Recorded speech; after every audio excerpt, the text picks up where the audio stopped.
Train up a child in the way he should go, and even when he is old, he will not depart from it. Proverbs 22 verse 6, ESV. Blessed everyone and welcome to our live stream. Again, this is your brother in Christ, Jose Roniboy Perez Cariaga. Muli na naman po tayong nagbibigay pugay at bumabate sa lahat-lahat ng nakamiss daw sa ating live stream, sa ating broadcast. Pagpasensyahan nyo na po dahil wala nga po tayo dito nakaraang 2 linggong magkasunod. Train up a child, part 5 na po tayo. Alam nyo ba mga kapatid na inihanda ko ito dahil in his footsteps and following his examples, ang serye nito is intended sana na magamit natin na maging prelude para sa Passion Week. And then, itutuloy-tuloy ko sana hanggang sa Easter or hanggang sa Resurrection Sunday. Kaso, nagloko, nawalan ng internet, and gusto man natin na ayusin sana sa dating provider, pero nakakalimutan yata nila na service provider sila, nakakalimutan ng mga manggagawa ng mga ito na serbisyo yung pinaglilingkod nila. Gusto nila sila maging boss, kaya nagpalit na po tayo. Wala na po tayo sa dati natin na provider. And hindi ako nakapag-broadcast. So, balikan na lang natin. At ang basis natin nung nakaraan is 1 Peter. And then, itutuloy na lang po natin 21 to 25. And this is from Good News Bible. Tuloy-tuloy na po tayo. Dahil nga, tsaka ko na kayo i-remind what was the topic all about.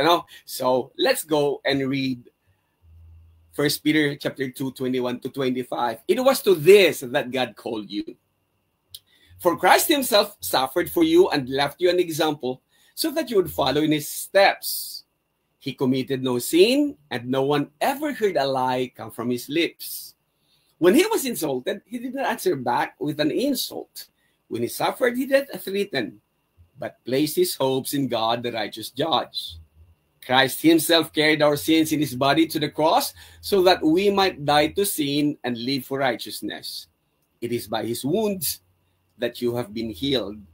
You were like sheep that had lost their way, but now you have been brought back to follow the shepherd and keeper of your souls. May the Lord bless the reading.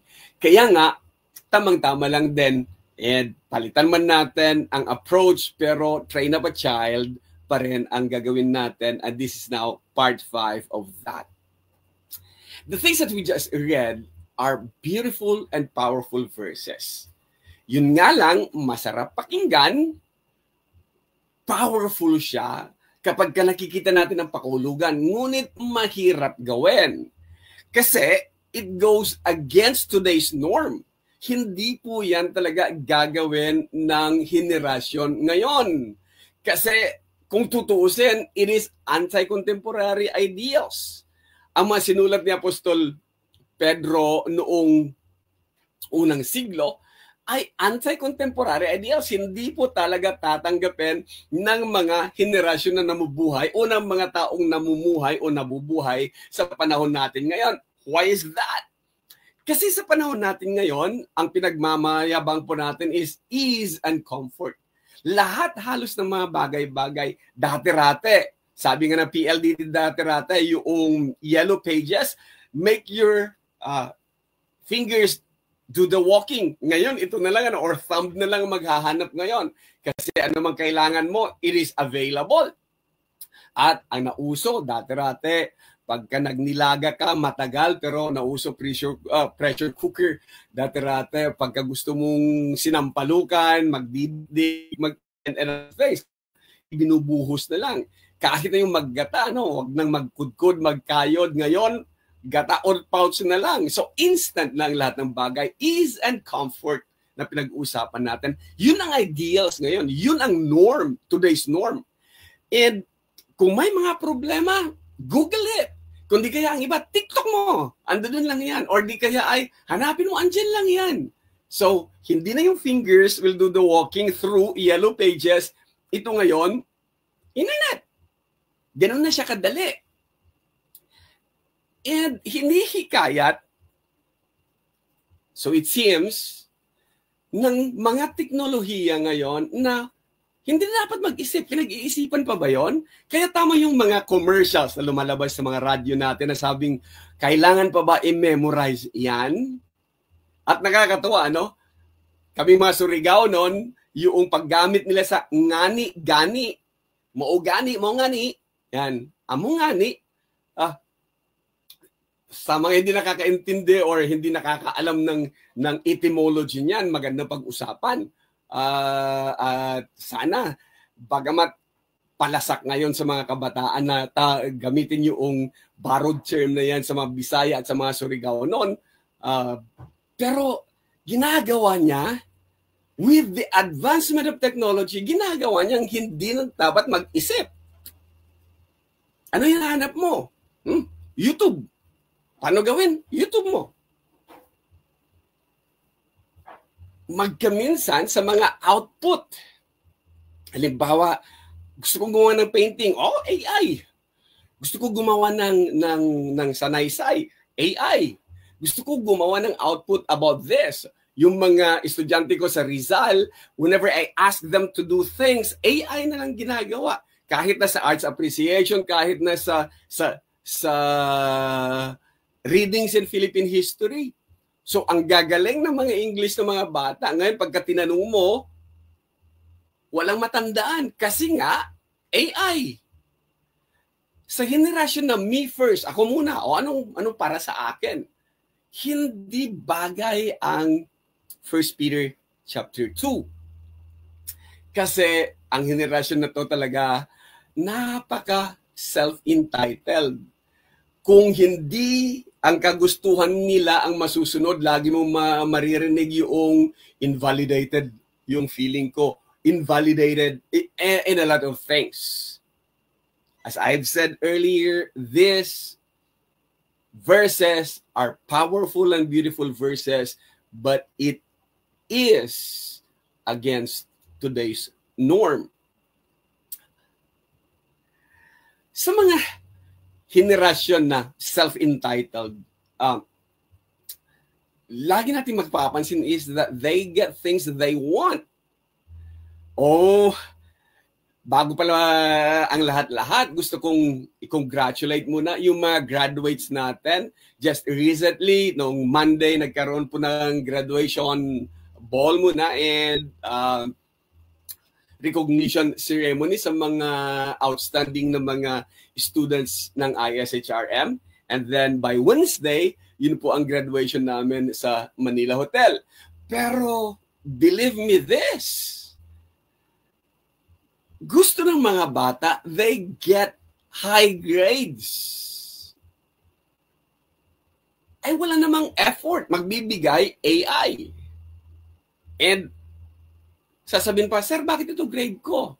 Sir, pwede bang itaas mo ng kaunti grade ko? Kasi I'm gunning for Latin honors. Dapat hindi bababa ng 85 ang grade ko. Oo nga ni. Hindi nga abot ng 80 yung grade mo, Neng. Pipilitin mo pang mag-85. So, a lot of this, dati-rati, pinaghihirapan namin yan, pinagsisikapan. Dati-rati nga, sabi nga, nagsusunog kami ng kilay. Pero ngayon, gusto instant. Sa pamamagitan ng gadgets na lang nila. Kung maaari nga lang sana na ipaprint na lang nila, wala na kasing Recto University, Kung pwede nga lang sana ipaprint nila yung diploma. Ibigay mo na lang sa kanilang diploma. Walang napag-aralan, walang natutunan, at least may papel na diploma. Kasi AI din lang naman. Kasi cut and paste, copy-paste. Without even breaking a sweat, gusto nilang magkaroon ng degree, gusto nilang magkaroon ng diploma. Kaya magkaminsan sinasabihan ko mga estudyante ko, guys, ayaw ko ng printed. Kasi sa printed, cut and paste lang yung output ninyo. Kaya gusto ko kahit na mahirap, kaya siguro tumataas ang grado ng aking mga mata dahil gusto ko talaga handwritten, at least sa handwritten. Nag-AI man yan, may rationale for that is, binasa niya, isinulat niya, may retention yon kahit papaano. Kaya lagi kong iniisip, lagi kong sinasabi, sa lahat ng mga output, paper and pen pa rin ako, nakasulat. Ayaw ko talaga ng print-out. Kasi sa print-out, cut, paste. Copy, paste. Hindi na nila binasa. And alam naman natin ang kakayahan ng mga kabataan. Having said that, natatandaan ko or ibigay ko lang muna yung sinabi ni Albert Einstein. Sabi niya, I fear the day that technology will surpass our human interaction. The world will have a generation of idiots. Ito na nga. Ito na nga yung panahon. Magagaling, tatawagin natin keyboard warriors. Gusto nila girahin na kagad-agad, tapusin na yung issues of West Philippine Sea. Pero kung sabihin mo, sige, bago tayo maghanda dyan, magkakaroon muna tayo ng formation for isang araw dito para matuto kayo ng mga bagay-bagay na to. Ang unang sasabihin, kami magbibilad sa araw, huwag na. Pero ang tatapang pagdating doon sa kanilang mga post, ang tatapang sa kung anong dapat gawin. Or ganun din sa mga kabataan na magsasabing, itigil na natin ang corruption. Hindi ba't corruption din yung pipilitin mong teacher? Pero taasan mo naman grades ko kasi nag-a-aspire ako for Latin honors.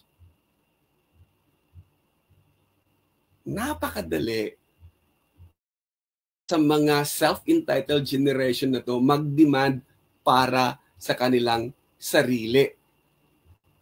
And pagka di mo na pagbigyan, sasabihin, sir, paano na lang po yung aking mental health? E paano yung mental health ng mga teachers? Ng mga professors? Hindi ba magkaminsan nasa ipapasa ko ba o hindi? And then hindi ka pa magpapakita. If DN lang, failed due to absences. Magagalit pa. Andun ako, sir, ikaw ang wala. Saan kayo natuto ang mga batang to? They must have learned it elsewhere. Diba? Siguro mayroon silang role model, mayroon silang pinagkopyahan, mayroon silang pinanggayahan. Kaya nga, tama yung kay Apostle Peter, no? Tama yung kay Pedro. Jesus, our prime example, has set that we will follow in His steps, and that is God's will, that we will be following Him. Ganon din naman si Pablo, be ye imitators of me as I imitate Christ. Ganon din naman kay Apostle Paul. Pero mga kabataan ngayon, kanino kaya sila natututo? Maroon kaya silang huwaran? Huwad na huwaran. Sa dinami-dami ng mga PhDs, sabi nga, ano pa pakahulugan ng PhD? Yung iba sabi niya, phenomenally dumb. Sabi naman to ni, hihingin ko at gagamitin ko si Sir Azarcon ngayon. Sabi niya, PhD, 6 months lang, may PhD ka agad-agad, pahingi ng doctorate. At yung mga MA, na 6 months lang, basta ma-afford mo ba?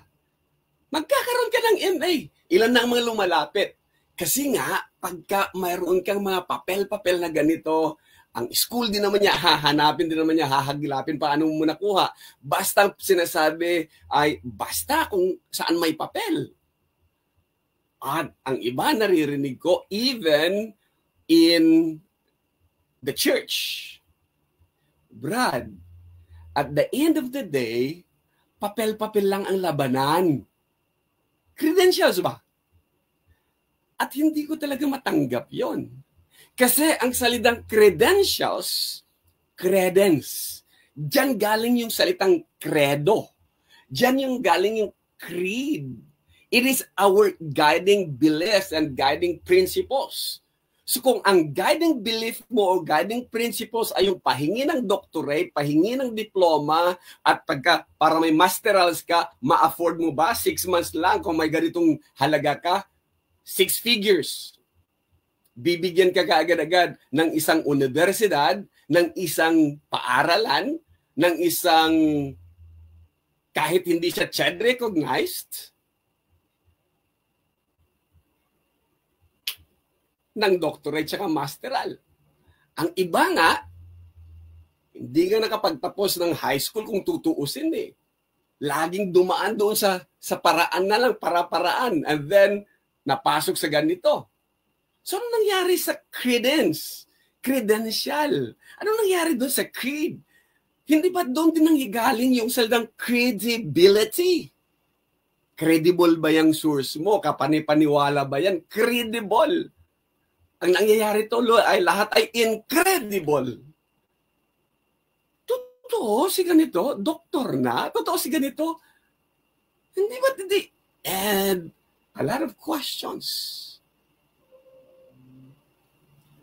Hindi makapag-standard na education. Bakit? Ang sasabihin kasi, matagal yan, Brad, tsaka madugo, mahirap, tsaka parusa. Eh, mas marami tayong magagawa kapag shortcut.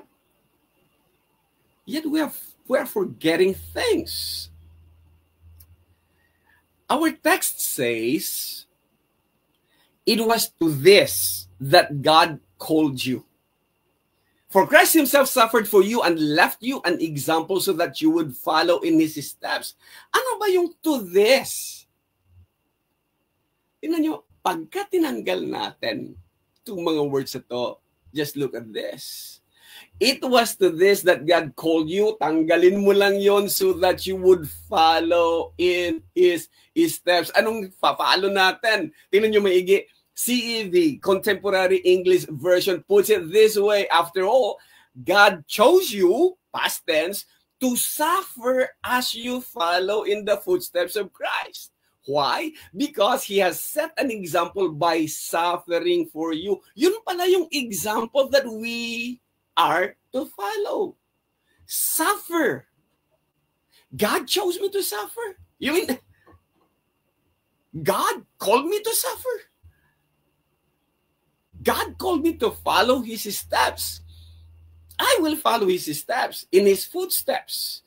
Pero, not to suffer. Hindi ako yon. Hindi tong henerasyon na to.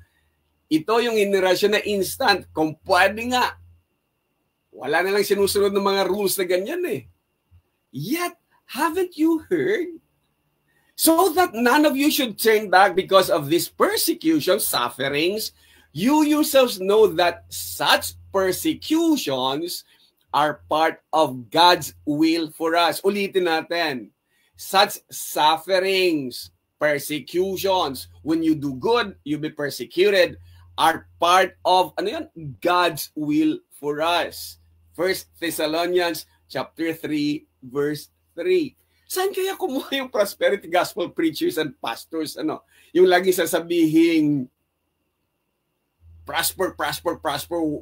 If you become a Christian, everything will be bed of roses without the thorns. These are contemporary ideals, kagaya na nasabi na natin. May patunay ba? Yes! It is part of God's will for us to suffer when we do good. When we do what is right. Nasa verse lang na itaas yan. 16, 17, 18. Titingnan natin. What is that to you? If you suffer or you are being punished because of doing wrong, ang unang tanong ni Pedro, natural, you deserve ang tawag natin doon. You deserve that. Pero when you do good and you are to suffer, then that's God's will. That is part of God's will. Ano ba sinabi ng Apostol Pablo? Look, verse 4 of 1 Thessalonians chapter 3. Here is what was written. For while we were still with you, the idea being in 1 Thessalonians is that, sa verse 1 and 2, sabi ni Apostol Pablo, I am sending, pinapadala ko sa inyo si Timothy to encourage you so that none of you should turn back dahil sa mga persecutions. And then, niremind pa ni Apostol Pablo sila in verse 4, while we were still with you, Lantaran naming sinabi to, we told you ahead of time that we were going to be persecuted. We, hindi lang yung mga apostoles, kundi believers. And para patunay, as you well know, kayong mga taga-Thessalonica, alam nyo, that is exactly what happened. They suffered. They were persecuted. Yet, para sa kanila, sabi nga ni Apostol Pablo, I count it na hindi mo pwedeng ihambing ang present na persecution o present na suffering to the glory that will be revealed. So, paano ngayon?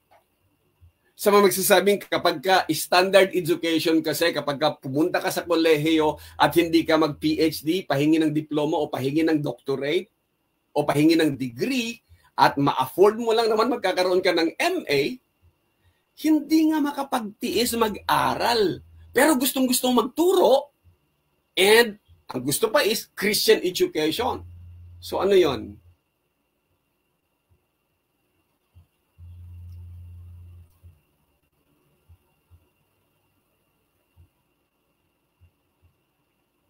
You can't give what you do not have.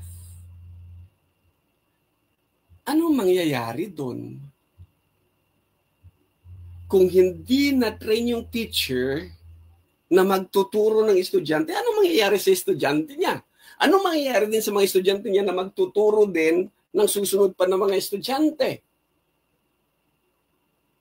Kaya nga siguro, dati-rate, ang education, dati-rate, pagdating sa literacy, ang Pilipinas nasa taas. Ngayon, nasa baba na. Ilang numero na lang, tayo yung pinaka-last pagdating sa literacy. Bakit? Because we have untrained teachers na mga PhDs. Pahingi ng doctorate o pahingi ng degrees.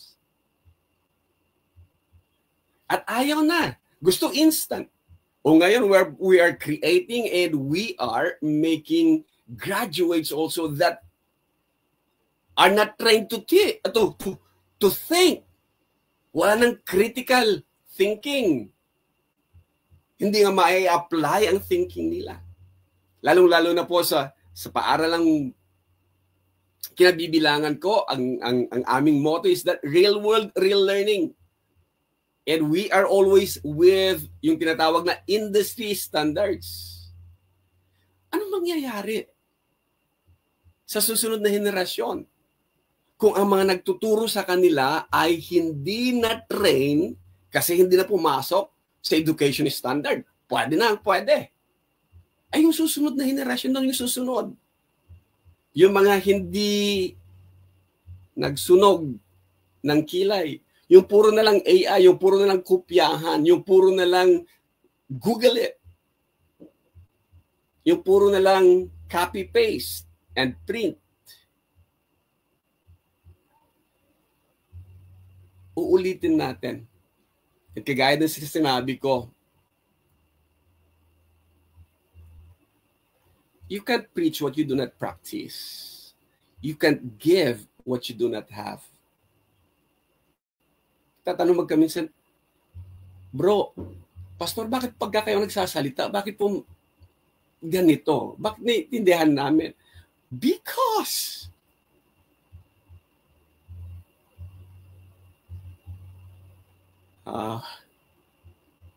tuloy na lang tayo. Verse 22. He committed no sin, and no one ever heard a lie come from his lips. He's talking about, or this is talking about Jesus. Committed no sin, but God made him who has no sin so that he will become our righteousness. But from this, alam natin, there was even no lie from his lips. When he was insulted, he did not answer back with an insult. When he suffered, he did not threaten, but placed his hopes in God, the righteous judge. Sa mga henerasyon ngayon, pagka nangyari ito at hindi sumagot, ang feeling talaga nila, invalidated.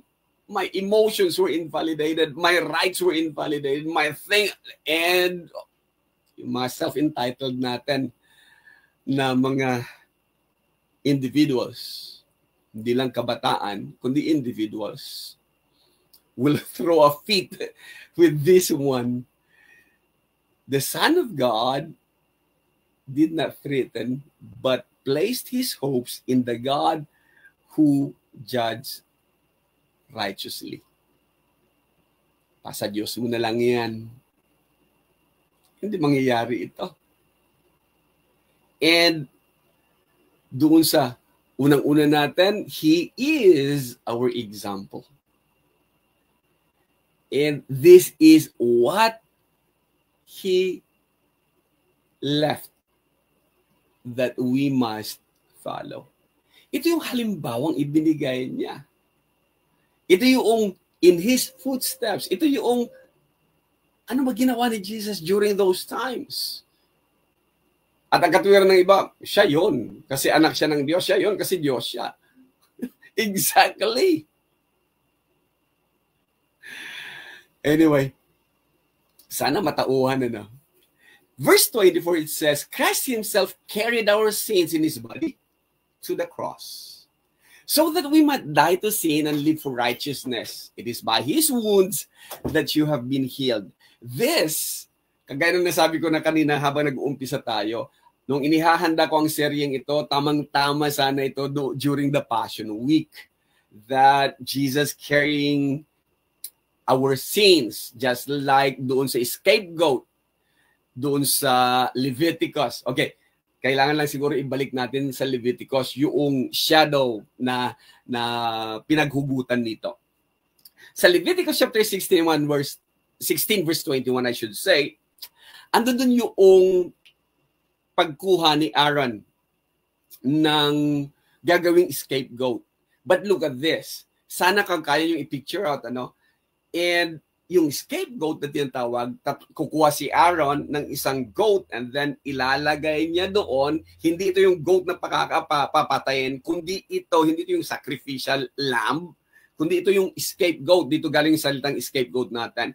Si Aaron, he shall put both of his hands on the goat's head, lalagay, papatong niya ang kanyang kamay doon, and confess over it all the sins, evils, and rebellions of the people of Israel. Instant ba na lahat-lahat sila mawawalan ng kasalanan? No. Kung ayaw mong sabihin yung kasalanan mo, sasabihin mong, what has that goat has to do with me? Paano maaalis ng goat na ng kasalanan ko? Paano maitransfer yung kasalanan ko sa ulo ng goat na kalokohan? Exactly.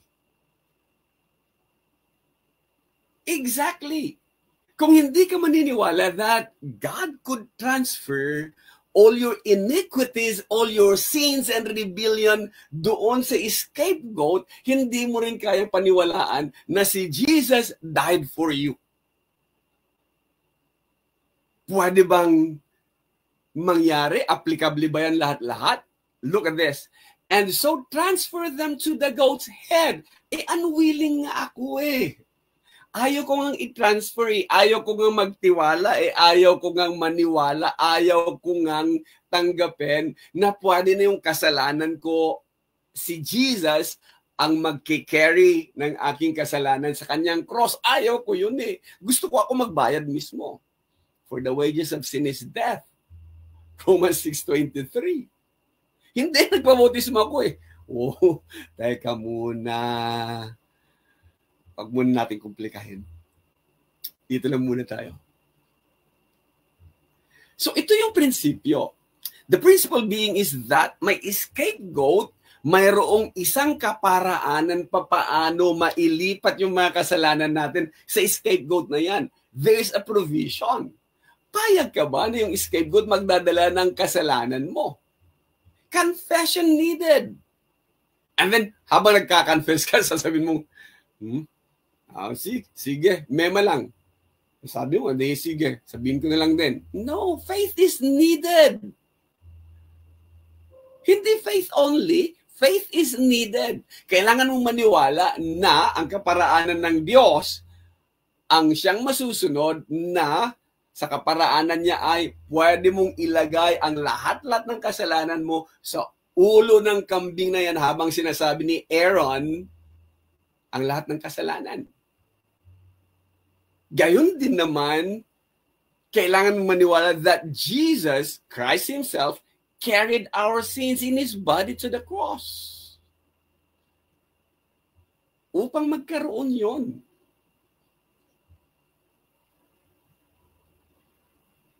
Upang magkaroon ng katuparan, upang makita natin itong dalawang to. Kaya tama yung sinabi ko, sana tamang-tama din ito last Sunday, kaso nga wala akong internet. So, by His wounds, you have been healed. He really bore our sins in His body. And that sin, lahat ng parusa dapat na para sa atin, tinanggap niya. Ang mga latay na para dapat sa atin, tinanggap niya. His wounds, our healing. Kaya nung sabi niyang, by His wounds, you have been healed. Tayo dapat ang pinapalo, tayo dapat yung pinaparusahan, tayo dapat ang namatay. But then again, He took our sins. Hindi lang sapat yung substitute eh.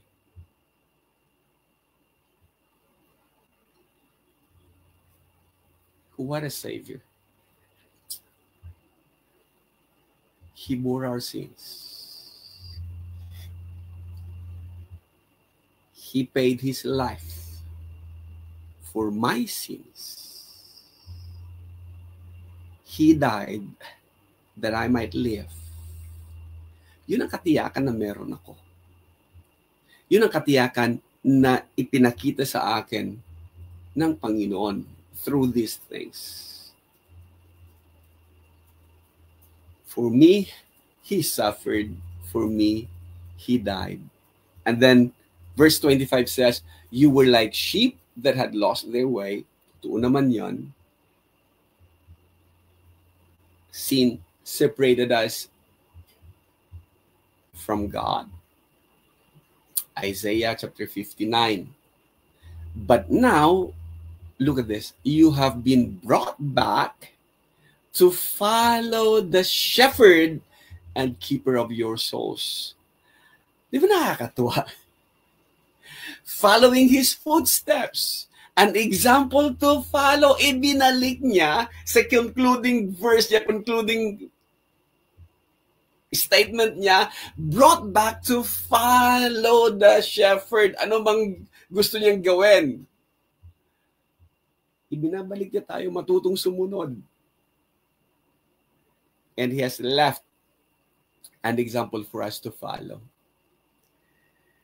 Our example still is Jesus, the suffering servant, not self-entitled servant, not self-entitled Son of God, with credible example, hindi papel-papel lang, talagang pinangatawanan niya. This is the standard. At yan dapat, ang sasabihin natin, kung sa school lang namin, industry standard, the industry standard is, pangatawanan mo. Practice what you preach. Madugo, mahirap, pangatawanan mo. Kasi may matututunan ka. Madugo, mahirap, well, God did not call you for nothing. Hindi naman free ride, hindi naman joy ride lang ang pagiging Kristiyano. Wala pong shortcuts dito, wala pong instance dito. Again, how do we train up a child? Unang-unang i-train natin, sarili natin, by example. Like how we follow Jesus. Kung ang pagsunod natin kay Jesus ay mema lang, words, and wala, or di kaya memorized verses lang, then we fail. Question is, hindi ko tatanungin, are you a good follower? Or are you living a good example? Hindi ko na kailangang tanungin yan. Pagka sinabi mong follower ako ni Kristo, Kristiyano ako, then that should be it. Hindi po ba? Again, this is your brother in Christ, Jose Runiboy Perez Cariaga. Muli ako nagpapasalamat sa lahat-lahat ng mga nagsasabing, Brad Ron, ba't wala ka noong Sunday? Apay awang ka din Domingo, or sa mga igsuon na akong mabisaya, nga nawa man ka, bro? Ako internet. And I'm glad that I'm back. I'm glad that I'm using a new provider. Thank you.